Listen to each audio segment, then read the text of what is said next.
علی رسولہ الکریم اما بعد۔ قرآن اور حدیث میں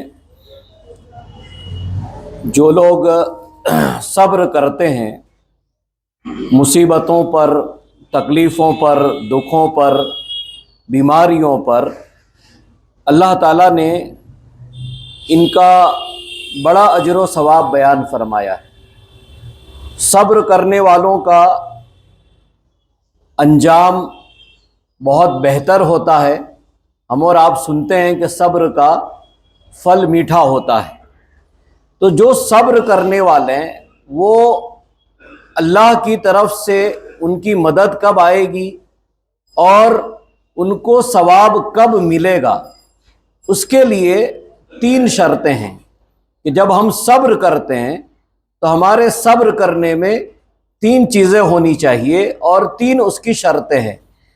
پہلی شرط کیا ہے؟ اللہ تعالیٰ نے فرمایا والذین صبروا ابتغاء وجہ ربہم، کہ وہ لوگ جو صبر کرتے ہیں اپنے رب کی رضا طلب کرنے کے لیے۔ یعنی کہ انسان جب صبر کرے تو صبر کرنے کا مقصد یہ ہو کہ اللہ تعالیٰ راضی ہو جائے۔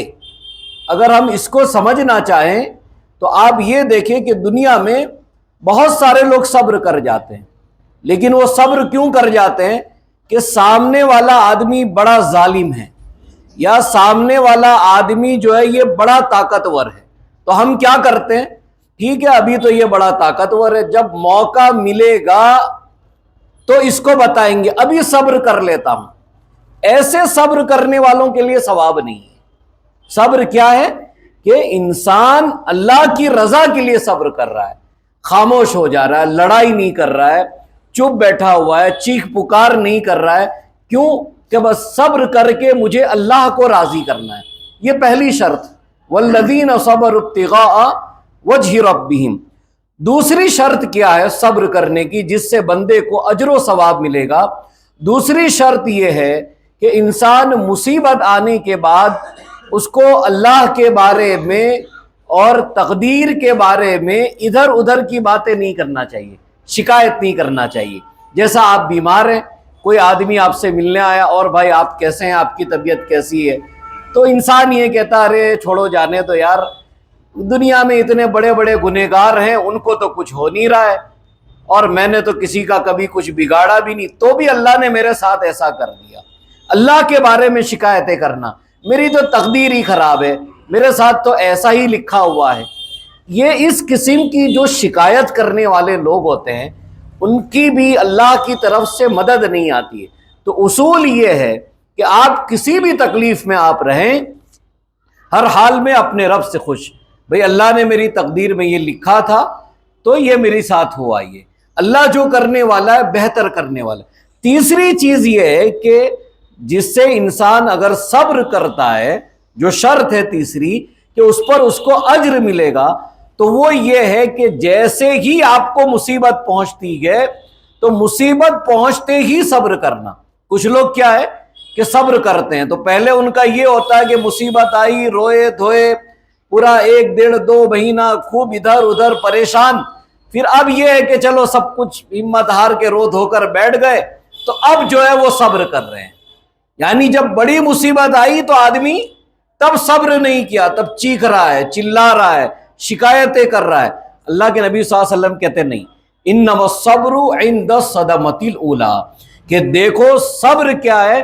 صبر یہ ہے کہ جیسے ہی تمہیں صدمہ پہنچے، تکلیف پہنچے، اسی وقت تم صبر کرو۔ ابھی کچھ ہوا تو تم صبر کر لو۔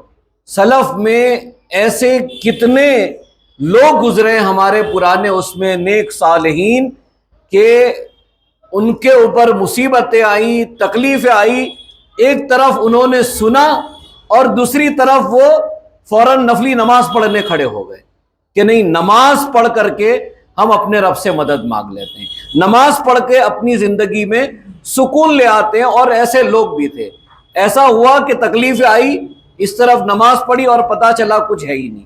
تو یہ صبر کی یہ چیز ہے۔ آج جو ہے 3 سوال آپ سے کرنے۔ پہلا سوال یہ ہے کہ فرشتوں کو اللہ تعالیٰ نے کس سے پیدا کیا؟ فرشتوں کو اللہ نے کس چیز سے پیدا کیا؟ نور سے. فرشتوں کو اللہ تعالیٰ نے نور سے پیدا کیا. جنات کو اللہ تعالیٰ نے کس چیز سے پیدا کیا؟ جنوں کو آگ سے پیدا فرمایا. تیسرا سوال یہ کہ جنت کے دروازے کتنے ہیں؟ 8 دروازے ہیں. جنت کے کتنے دروازے ہیں؟ 8 دروازے ہیں. اللہ تعالیٰ سے دعا ہے اللہ تعالیٰ ہمیں نیک کام کرنے کی توفیق عطا فرمائے، مصیبتوں پر صبر کرنے کی توفیق عطا فرمائے.